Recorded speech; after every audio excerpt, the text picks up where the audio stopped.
दिव्य अहिंसा परमो धर्म की। आचार्य गुरुवर श्री कुंद कुंद भगवान की। आचार्य गुरुवर श्री ज्ञान सागर मुनि महाराज की। आचार्य भगवान श्री विद्यासागर जी महामुनिराज की।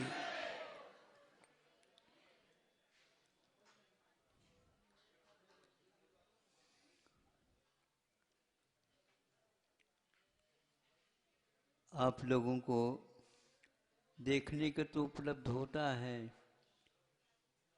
और आप उसका कहीं कहीं पर प्रकारांतर से सेवन भी करते हैं। छूने इत्यादि में भी वह काम में आ सकता है, किंतु उसके पीछे कर्म सिद्धांत, जीव सिद्धांत कैसा जुड़ा हुआ है, इसका आप लोगों को थोड़ा सा ज्ञान स्वाध्याय के माध्यम से अथवा संगति के माध्यम से कर लेना चाहिए, जो बिना परिश्रम भी आप बहुत कुछ कर्म की निर्जरा कर सकते हैं। स्वभाव को जानने से, प्रकृति को जानने से हमें यह प्राप्त होता है। किसी एक सज्जन का प्रश्न था, महाराज कुछ वनस्पति ऐसी होती हैं जो उसकी काया बहुत कोमल है, किंतु वह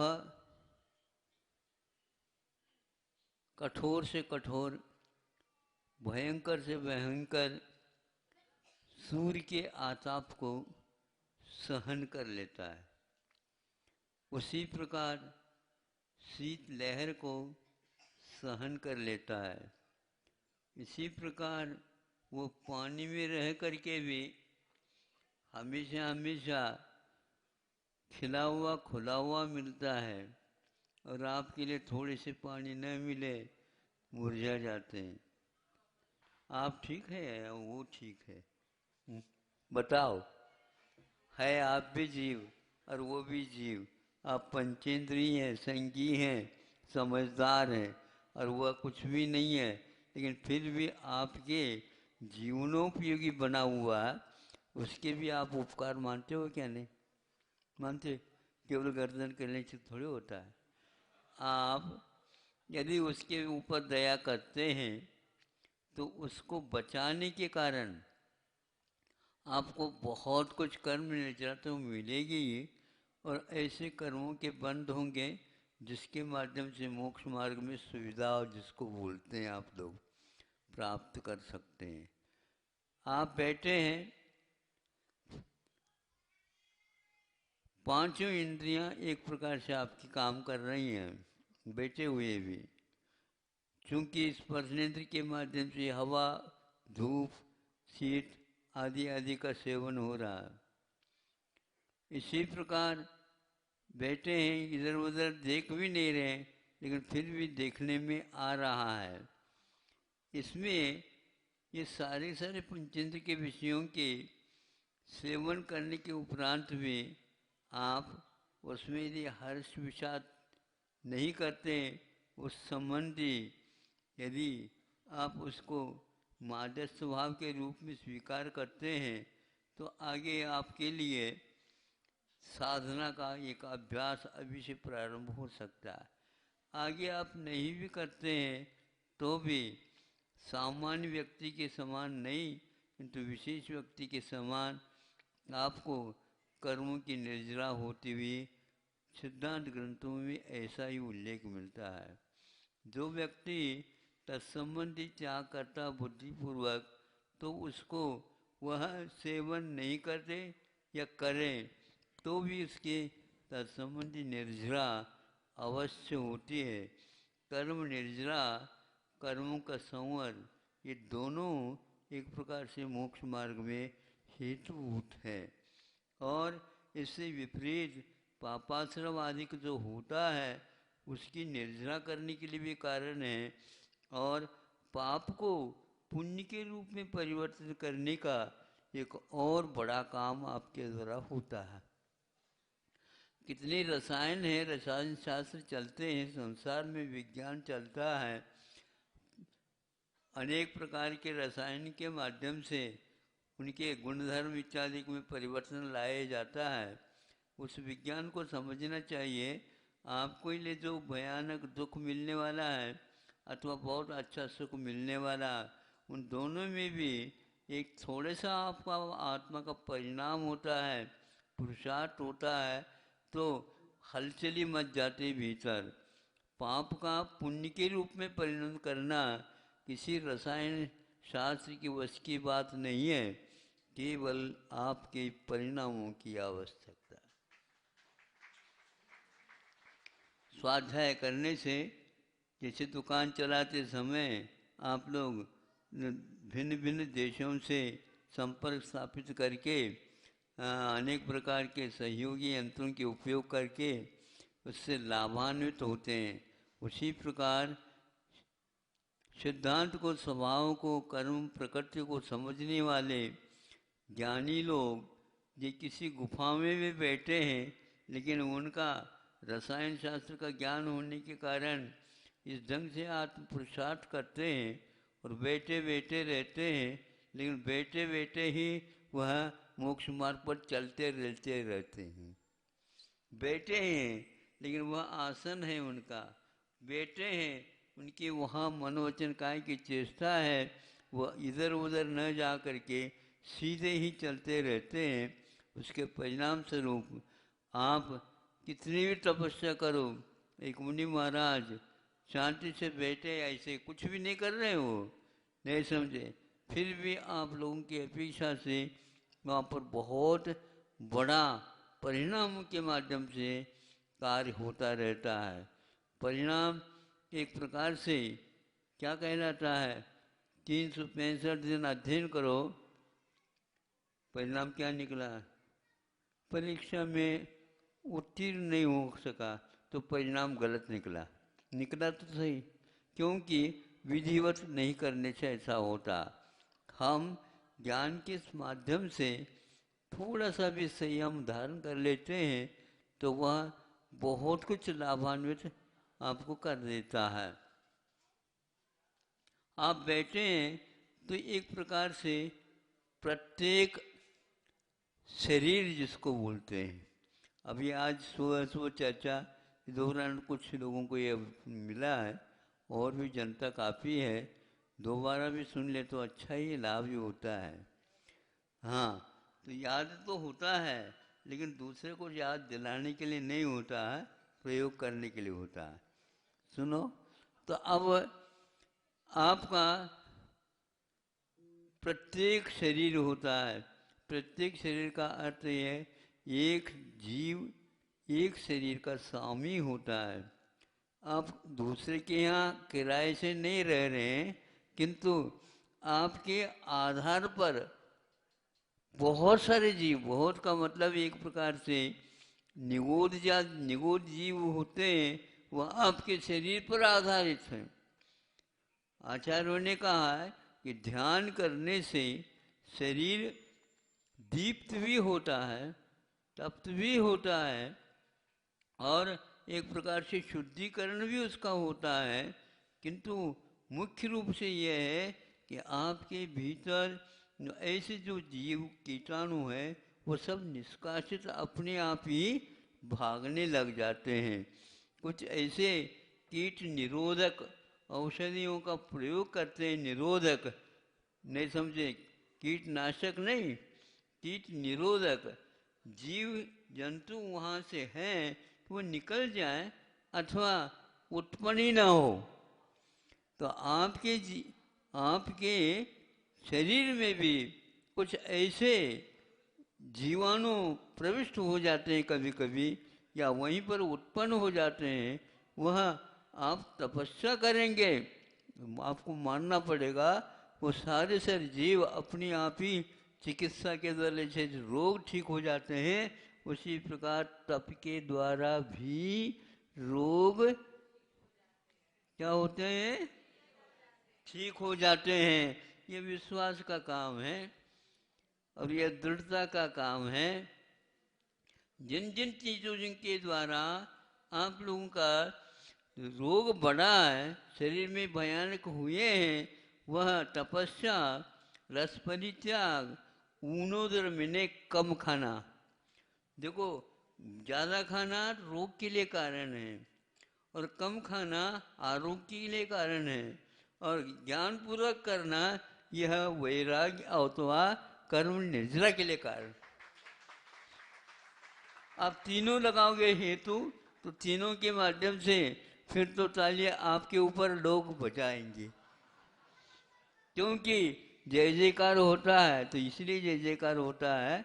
विधिवत यदि कोई कार्य करता है और श्रद्धापूर्वक करता है और बलपूर्वक उसको कर्म निर्जरा करने का श्रेय प्राप्त होता है।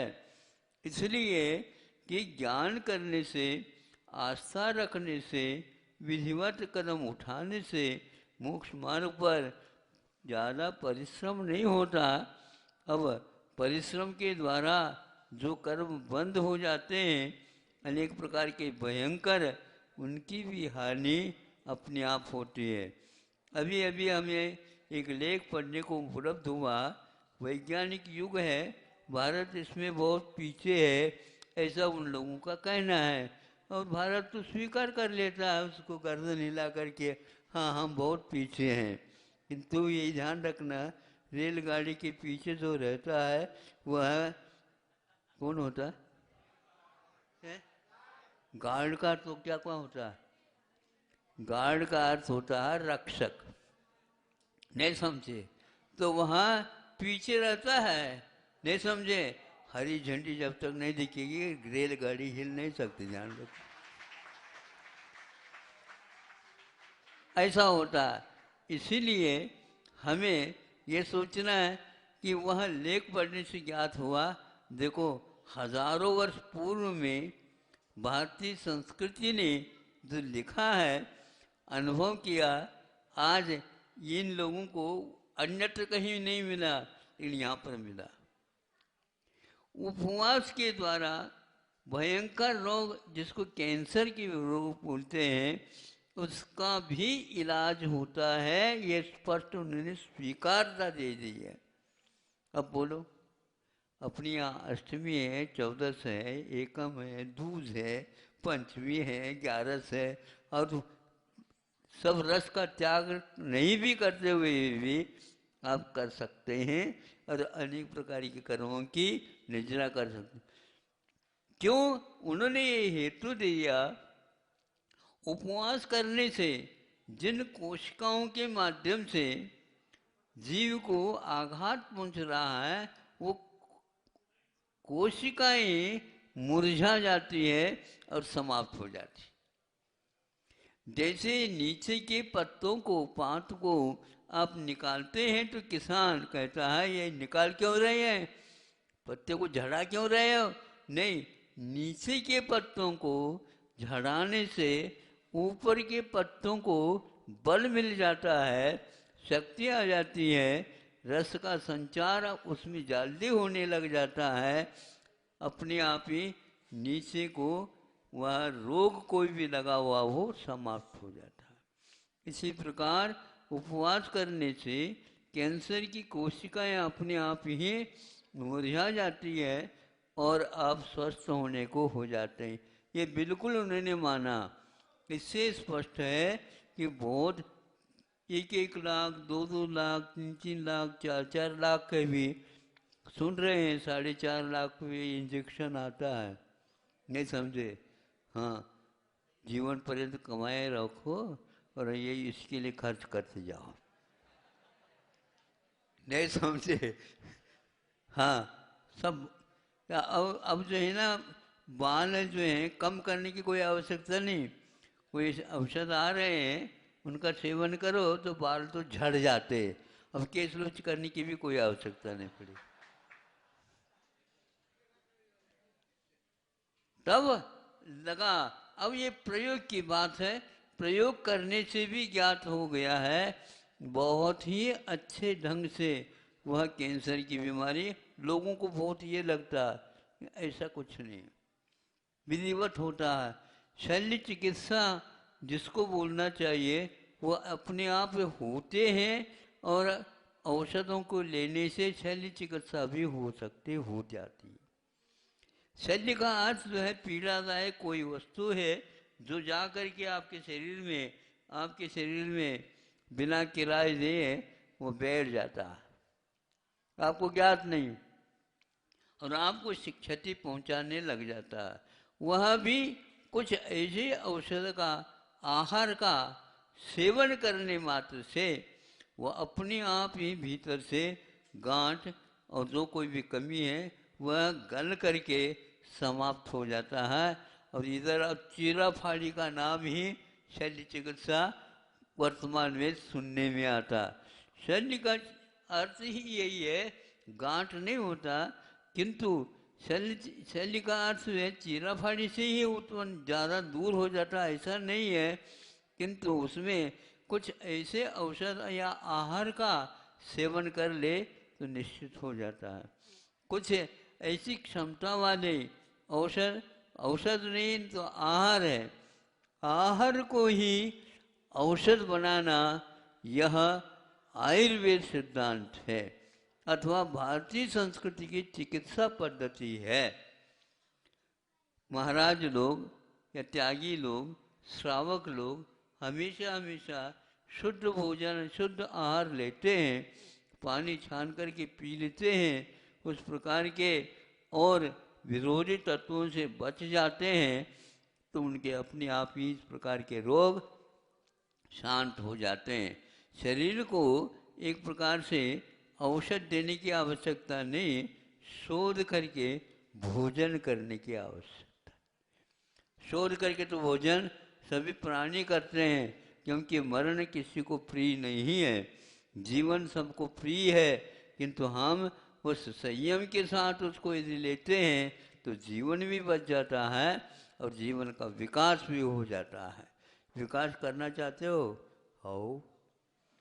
हो तो बोलो, हो। मेरे कहने से क्यों बोल रहे हो? हाँ, हो कहना नहीं, लेकिन फिर मैं थोड़े बहुत उनको लग तो जाए हम जबरदस्त से सुन रहे हैं तो जबरदस्त से मान रहे हैं। शुरुआत में जबरदस्ती भी मान लो, अंत में जाकर के आप उसमें परिणाम आपका बहुत अच्छा निकलेगा। तो मेहनत सही दिशा में करोगे तो अवश्य ही वो जैसे बच्चे परिणाम को बहुत अच्छे ले आते हैं, और कुछ लोग अपने परिणाम से नाराज हो जाते हैं अथवा दूसरे के ऊपर नाराज हो जाते हैं। आपकी वजह से हमारा भाग्य विकासशील न हो करके रुक गया है। आपको सोचना चाहिए हमारे जीवन में यदि विकास रुका है तो ये आपका ही दोष है, हमारे परिणाम हमें भोगने पड़ रहे हैं। हो आप भी इसी प्रकार दूसरे जीवों के लिए भी कुछ करते होंगे, उसका तो मिलता है, उसमें क्या बाधा है। आप ज़्यादा करते होंगे इसलिए ज़्यादा मिला है। जो कोई भी कार्य होता है वह कर्म के अनुसार होता है, ये भारतीय संस्कृति है। उसमें भी मुख्य रूप से जैन धर्म कहता है कि आप करेंगे वही आपको फल मिलेगा, दूसरा कोई देने वाला नहीं होता। तो ये प्रत्येक शरीर है आपका जो सूर्य तत्व से भी लड़ रहा है, हवा से भी लड़ रहा है, और तापमान बढ़ जाता है तो उससे भी लड़ रहा होता है, क्योंकि आपका 98 तापमान बना रहता मानव शरीर का, किंतु लू भी चल रही हो तो भी आप देख लो पसीना पसीना हो गया है, तो कम से कम 98 की जगह 105 आ गया होगा, नहीं आ सकता हो, नीचे भी नहीं जाता। सर्दी के दिन में भी आपको 98 ज्यों का त्यों बना रहता है, और बाहर आते ही कपकपी हो रही है, इसलिए हो रही है भीतर गर्मी है। सर्दी लगती है बाहर तो भीतर गर्म है, और एक प्रकार से यह एक उसकी व्यवस्था है। ये क्यों? चूंकि आप पुण्य प्रकृति बांध करके आए हो, क्योंकि आप पुण्य प्रकृति बांध करके आए हो, बाहरी जो कोई भी प्रकोप है उन प्रकोपों को भी सहन करने की क्षमता है। इसलिए औदारिक शरीर के पास ही तप करके कर्मों की निद्रा करने की क्षमता है और उसमें और उसको बढ़ाया जा सकता है, लेकिन एयर कंडीशन में बैठने वालों के कभी नहीं होगा। और देवों को तो बहुत वैकृत शरीर है, कर्म निद्रा नहीं होती, क्योंकि वहाँ पर तप नहीं है। इसलिए तप करके स्वर्ग जाने की इच्छा नहीं करो। अहिंसा परमो धर्म की। आचार्य भगवान श्री विद्यासागर जी महामुनिराज